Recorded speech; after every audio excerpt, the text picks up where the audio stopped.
We now have our brand panel. So can I ask my panelists, Chris Richards from Barclays, to join me on the stage, Liza Hicks from IBM, Patrick Neumann from Siemens, and Ryan Visser from VMware. We've got you all.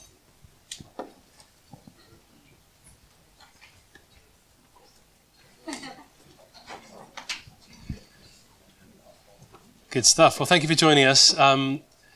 I'm going to dive straight in because basically we've had a lot of opinions so far. We've had the influencers give us their views. We've had some different brands speaking, but it'd be great to hear your perspectives on your programs and some of the challenges and solutions you've found for that. So, can I kick us off, Ryan? I'm going to go straight to you. Sure. Can you give us an overview of your influencer program, what you're trying to achieve and what you feel you have achieved so far? Sure. Yes, my name's Ryan Visser. I work for VMware, so we're a now $9 billion a year IT company based in California, and I manage all of the EMEA social media. We actually started working with Tim and Onalytica almost when I first joined VMware, so it's nearly been 5 years now. Now we wanted to start with the main aim of, we started off as quite a small company. We had this really great groundswell of people who would join us at big events like VMworld in Barcelona. We would see people there with VMware tattoos. I mean, people are our fans, as you would call them, were pretty obsessed with VMware. We've done a lot to help them in their careers. But we were growing quickly and we were getting more and more corporate. And when I first joined, I really wanted to do something that nailed us down and kept us on the same level as our big target audience, trying to avoid getting too business-like. So we started with Onalytica. Now today we have, so across EMEA, we track about 2,000 different influencers. We work closely with about 70. And the main goal for this is, look, we want to let the influencers do a lot of the talking for us. We're a big corporation now where we can be quite faceless. We try not to be. So we want to invite these influencers to our events to start talking for us, to keep to our whole storytelling sort of mechanic that we run in social media. Okay, so great stuff. That's us. Yeah, I need to ask you all if you have tattooed, advocates and influencers around the place. Nothing I can show. Anyway, yeah, if we can go to Patrick. Yeah. Okay, so hi, my name is Patrick Norman. I'm in the Siemens global team. Show of hands, who knows Siemens? Okay. So we're a pretty big company. We're almost 400,000 employees worldwide. I'm in the global corporate team. We have around 1,500 communicators worldwide. So just to give you a scale of that, and my job is to do influencer engagement. And that means it's very holistic. I'm looking at the internal influencers. So how do we scale them? How do we give them, make sure that they're digitally present and have a footprint? So I do a lot of social media trainings with our executives, experts, and potentially all employees. And then externally, influencer marketing, where our main focus is on creating a community with the influencers and co-developing and co-defining the guidelines and rules. So a lot of what we've seen today, we're trying to develop together with some of our key influencers, so they have a buy-in, or we get their buy-in, and they have a say in how we develop guidelines and frameworks. Okay, great stuff. Liza. Hi there, my name's Liza Hicks, and I lead the digital marketing team here in the UK and Ireland for IBM. So we've made a kind of very steady start into influencer marketing, and I'm speaking purely from a UK and Ireland perspective here. We started working with Onalytica just under 2 years ago now, starting with one of our sub-brands and systems, just to kind of experiment, see what was involved, see what could be achieved. And then last year, we had kind of a seismic shift in how we approach social media. IBM had identified we had thousands, and I do mean thousands, of branded accounts. And that's what we thought was the best way to do social, but we realised that you need to be more authentic than that. So we went around a huge consolidation approach. Just here in the UK and Ireland alone, we consolidated our social footprint by about 90%, so we now just have 4 kind of main handles. And we work very closely with our brand and communications and press colleagues as to what the main messages are that go out on those accounts. But what we really needed, when you really streamline that kind of IBM own presence, we really needed to accelerate and really fire up the people who work for IBM. And we have some great people. We have people who are master inventors, who are developers, who are consultants, real leaders in their field. So we soon scaled from just looking at systems to 7 other parts of our business. And that's what we've been focusing on the past year. So spending a lot of time on getting the programs up and running in those different parts of the organisation. So now I think we've now onboarded about 89 different IBM SMEs. We identified about 1,800 influencers that we want to kind of form relationships with. So it's been great to hear this morning some great ideas of how we can learn and do that better. I think we've looked at what KPIs look like, and we spent a lot of time with Tim and the team looking at, well, what makes sense from KPI perspective. So the broad KPIs we have across all the programs are very simple ones at the moment. The volume of conversations that our SMEs are having with the external influencers we've identified, where those programs have been running for nearly a year, what's the improvement on share of voice? We're looking to increase that by 10% year on year. And then, how many IBM SMEs can we get in each of those programs? Ideally, we'd like 50. So you can see we've got quite a challenge to go. But I think we definitely feel that we're kind of gaining momentum. Yeah, absolutely. Fascinating. Yeah, connecting your subject matter experts with the influencers. Interesting. Yes. Chris.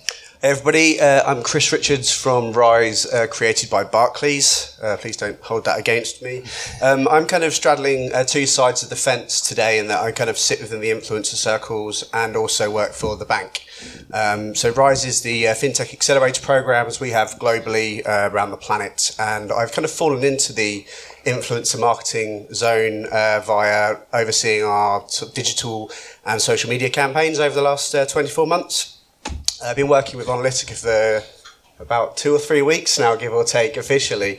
So we're now looking over at a kind of a 4-based model, looking at connecting with thought leaders, creating content, scaling that platform, and the thought leadership piece itself. So working with people like Chris Gledhill with the audience, and Liz Lumley, and obviously Spiros as well.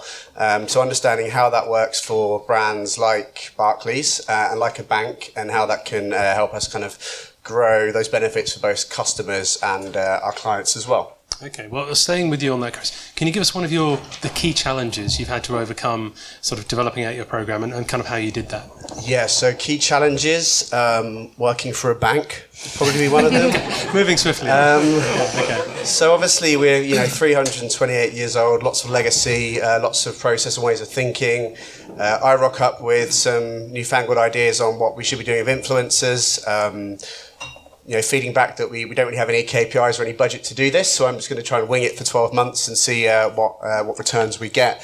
So I think the first challenge is not having the budget to really understand it, and having the backing from sort of C-suite to really see the value in this for the company.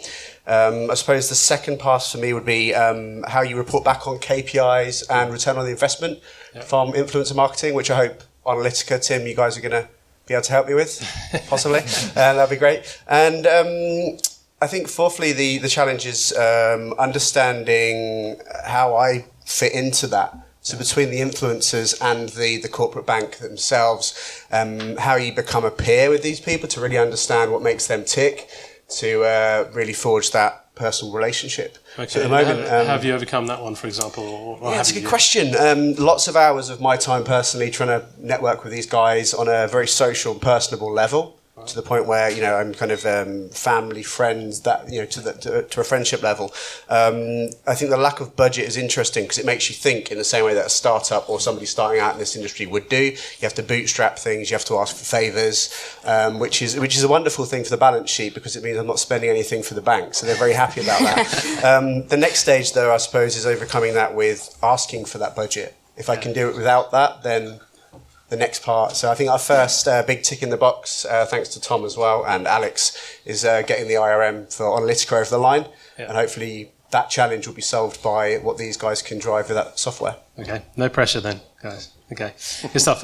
Patrick, in terms of challenges and kind of how you've overcome them, give us your top We're still in the process of overcoming them. So all the challenges you have in your sheets, we have them as well. I'd like to highlight 2, especially. One is the internal challenge that we have. and not specifically within the communications or marketing department. So we actually live influencer engagement or marketing. So it comes from the top down. Most of our management board is on Twitter and active, and part of them themselves. It's lived by the entire leadership team. But the challenge I'm facing internally is, so I'm talking to compliance and legal and supply chain and finance, and I'm trying to figure out how to do the contractual stuff right. And that's not very easy. And the second thing I'd like to highlight, challenge, is that we're trying to build a community with the influencers together. And we've got a select group of about 12 influencers, and they come from all different backgrounds. So you've got the content marketers, you've got the consultants. Many of them, or all of them, are experts, and they consult agencies or governments. And everybody wants something else. And some are very intense in the relationship, others are more relaxed. And it's a challenge dealing with them, but it's a positive thing. It's a good thing. Good. Yeah. Okay. Well, definitely lots of challenges. I want to also angle in on kind of the positive impacts of your programs. Ryan, I know you've talked before about some of the impacts, but can you give us a flavour? So firstly, I'd say it doesn't happen overnight. Yeah. It's something that we've been working on for some time. I've actually hired people to essentially run the influencer program we run across EMEA. I have agencies. I've got 18 different agencies across EMEA, one per country, and each one of those agencies is taking part with this influencer program, amongst other things. We've got a lot of other channels to run. But it's massively worth it. Straight away when I first started working with Onalytica, we drew a line in the sand and we said, this is our background share of voice. This is how many mentions we're getting from influencers. And when we started, it was big. VMware is a popular brand amongst sort of IT, tech, cloud influencers. And we drew that line in the sand, and then we started working. And we're now big in the UK and Netherlands and Italy and lots of other different countries. And the impact it's had, instantly, over the first year, we saw a 20% increase in share of voice, against some major rival brands. We saw more than 20% increase in the number of posts and number of mentions we're getting from this, massive influence network, 2,000 influencers, and we're seeing this huge ripple effect. How we did that? For me, I'm old school. I came from working with Nokia back in 2007, again running influencer programs, launching the N series, the N95, and all those different cool looking phones that were sadly killed off by Apple. I've stayed pretty old school with this. We don't pay influencers. We're just constantly finding new experiences to enrich what they're doing with their blogs. If we can give them more cool things to write about, if we can give them better spokespeople, if we can get them to cool events, and if we can find great stories for them to tell, then we're doing a good job. And the impact, like I said, almost straight away, we saw this huge uptake in great content being written about us. Interesting, yeah. Liza, just in terms of the benefits that you've had, obviously you're scaling up now, so you must have seen some impacts. Yeah, and I think it's about recognising when you've got some small successes, and I think as a team, and we've got a very small social media team. I've just got my 2 social media strategists sat in at the back of the room. So I think we underestimated the time it would take to kind of onboard our SMEs. We've invested hundreds of hours, but then when you start to hear them talk about the successes they're experiencing, we've done some very kind of pointed activity with them, like when we know we're having a big event, why don't you invite X to this, and then they continue that conversation following the event. But I think it's just kind of, we really want to kind of shine a light on the SMEs who we know are doing this really well. So we've created some videos of those because we think it's far easier for a peer to share the value of what we're doing than sometimes us in the marketing team, where we're desperately trying to convince people if they see a peer who's doing it and doing it well, and recognising when we have something like Onalytica and we're able to identify those key influencers they need to engage with, they invest the time with the right people. So it really makes their life easier. It's interesting. We've been focusing very much on the external influencer engagement. You've been focusing as much on your internal audience of SMEs. Yeah, very much so. And we've learnt some very tough lessons. It really we spent a lot of time trying to get the sponsorship of the very, very senior execs, because we find it far easier to say to people, look, your boss would like you to do this, so sign up. But also trying to teach have that conversation that it's not an immediate demand gen activity, but it does feed in, as we talked earlier, around that paid earn, that shared bit. I think now we've done quite a few things where our other marketing colleagues can see what we can do to the traditional own paid and earn space. So I feel that we've had really good momentum this past year. Excellent. Sounds good. I think there's a really interesting piece on the social capital. It's something that we're looking at the moment. So we're obviously approaching the external influencer, but from an internal platform, who within Barclays can we get out to events as a key speaker rather than having to actually approach? So from within. But a lot of colleagues, and I think this is probably same across all corporate, don't necessarily realise the capital they hold in these companies, and that which is why there's a higher rate of retention loss in sort of mid-management to senior management levels in these companies. So how are you kind of, I suppose, growing that and internally social capital, making people aware of that? I'm quite interested just to see what you guys are doing. It's interesting. We kind of try and get them to speak to each other. And like we say, shine a light on those that are really doing it well, publicise those stories. So when we go and talk about our influencer marketing programme, they kind of recognise, or we do work very closely with our press colleagues as well. And we've got quite a few events coming up this year where we're really trying to align ourselves and look at, well, what's this group of influencers we start to nurture, and what can we do to invite them kind of along the way, and use our IBMers to kind of really be a key part of that programme. And they, at the end of the day, they're people. They like to be adored. They like us going, that was really good. Why don't you come on, come and share that knowledge. So it is a lot of nice hand-holding and celebration when they do it well. And you're tracking them through Onalytica.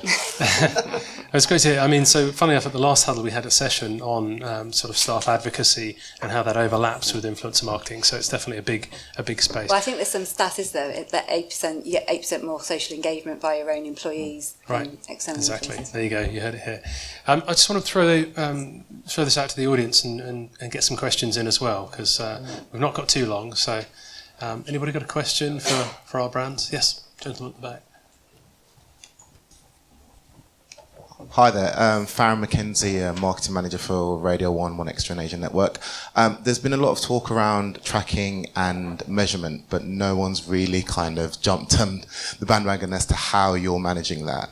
I think a lot of us here will kind of be still in the dark ages in terms of managing our campaigns on Excel spreadsheets. So it'd be interesting to hear from the panel as to what systems and solutions you're using to track and measure and also provide return on investment as well. Yeah, good question. We've got a very good team at Onalytica who do all the spreadsheets for us, so it's just fantastic. No, we get monthly reports. We've also got the various different tools available to us using Onalytica. We get all the great looking spider diagrams so we can help find new influencers, see the impact. And to be honest, I do way more than just influencers. I haven't got the time to really dig down into it, but Tim's really taken it off my hands. So I know that's not the best answer. There's not this is exactly how you do it easily. But I think also, that's obviously very nice of Ryan to say so, but it's important to extend the measurement beyond what we do to the internal ways in which you measure other activities as well. So it's one part of connecting the dots, but you need to tie it back to your value proposition or tie it back to the language you speak internally. So there's multiple different ways to measure, but you shouldn't measure everything. You need to kickstart your programs. That's a really good point. I was just going to say, there's so many things you could measure, and you start contradicting yourself the more pieces of data you start looking at. We got one figure, one number that we measure. So we call it our influencer index. The data's done by the Onalytica team, but it gives me a number that says this is a number of blog posts written about us, mentions, share a voice, and it just shows if we've gone up or down. So trying to keep it simple, I've got a lot of very senior stakeholders who don't get this, and they want to say, okay, this is great, but how much money are you making?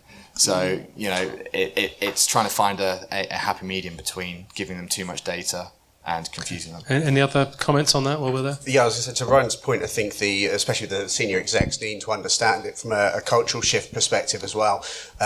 You don't want to just overburden yourself with loads of metrics and KPIs to begin with. I've been quite lucky to spend the last 12 months, as I said, with no budget and no software, sort of manually doing this and making friends with these people. So I didn't go out with any kind of agenda as to how I was going to do that. So I very much experimented and found what works. when I've got to that point now that we can get the software in and we can start reporting, I didn't set out with a personal spreadsheet of people that I know. I don't do that with my friends either, because that would be weird. So you should think about it in a similar way.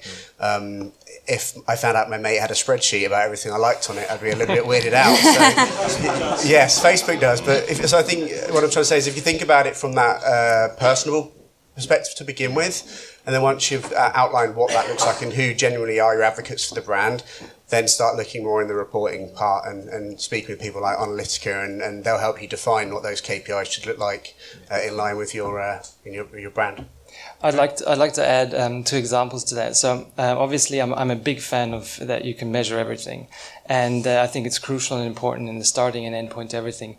But we're interested in long-term relationships, and we actually are trying to not set too many KPIs or any KPIs at the moment.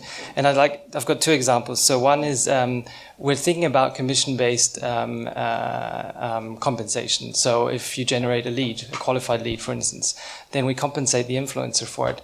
But then if you look at events, I mean, we know we have more than 500 events, and some of them we spend millions on, and we know how many leads we get per event. And then if you compare that, it's just insane. I mean, we spend too much money on events and get no leads.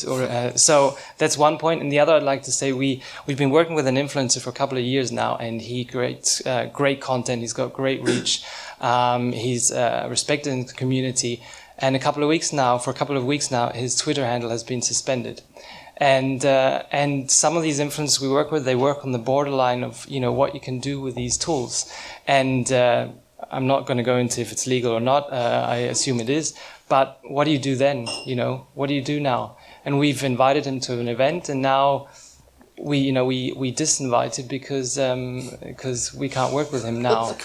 And but he's a great guy. He creates genuine content, and he's an expert in his field. So yeah. Yeah, interesting question there. Yeah, we've had that rise a few times. Can you sack an influencer? But it's a weird thing to have to do, and the answer is try not to, especially if their Twitter handle hasn't been deactivated. I think we can take one more question as well. This gentleman, I don't think you've asked a question before, have you? You have a loud voice. That's good. No worries. My name's Darren. Hello. Name's Darian Sims. I'm one of you guys. I look after Canon B2B marketing for Europe. I'm really interested. You guys hit the same problems we're hitting. So I'm sitting at the front here resonating with you. You cover quite a lot of areas, as you mentioned, Ryan. Where in the customer buying cycle would you say you get most benefit from an influencer program? We've got quite an interesting program for this. So my boss heads up digital. I used to work on the comms and the PR side of things, very much storytelling and brand. And I was recently moved a year ago to the digital side, and they just care about demand gen. They just care about making money. So we've actually been forced to find ways to use this in terms of not just doing that great brand stuff, but also, trying to track how this is impacting. Our solution was actually to take our demand gen activity, so a lot of LinkedIn advertising and Twitter and all that sort of stuff which drives traffic, and actually drive that to influencer blog posts that are third party. They're working with us, but we didn't tell them what to write. We haven't paid them. And we're sending our traffic to reviews written by influencers, because that's going to always be way more trustworthy than something that I'm going to write on our blog. So we're doing it that way, and that's seen a massive, massive impact. Typically, our demand gen would be what I call add to asset, which is just check out this dummies guide, and people go there, and we're getting sort of 0.3% click to submit rates. We started driving this through influencer written blog posts. Okay, sometimes it'll be on our own blog, sometimes not. Click to submit went up to 40%. Massive impact. So it's not just the obvious brand awareness, touchy-feely stuff, which, like I said, I'm old school. I love that stuff. It's important. You can use this for brand, and it's beneficial to the influencers, because I'll be saying to them, hey, I love this blog post. Could I drive some traffic to it? And what are they going to say? Of course they're going to say yes. They'll love it. So, yeah. Any other thoughts on that? I think at the moment, because I feel we're still very much at the kind of start of really trying to accelerate the program. So I think as a marketing organisation, they're comfortable that we're more kind of top funnel, doing what we can around that discovery phase. I think there's a lot of potential for us to do more in terms of, often we need to engage better. I think some influencers helping us create some content. Sometimes we're too quick to jump in a journey. When I think about digital journeys, to jump straight to the IBM, we need some more of that discovery content as part of our kind of road to demand generation. So I definitely think that's something we're going to spend more time on this year, helping us be able to fill some of those gaps. But yeah, I think at the moment very top funnel, but I feel quite comfortable with that there because we're only like really 18 months in. Cool. Guys, we're a little bit over time. I'm sorry to have to rush through it and things, but it's been really insightful. So thank you very much to my panel.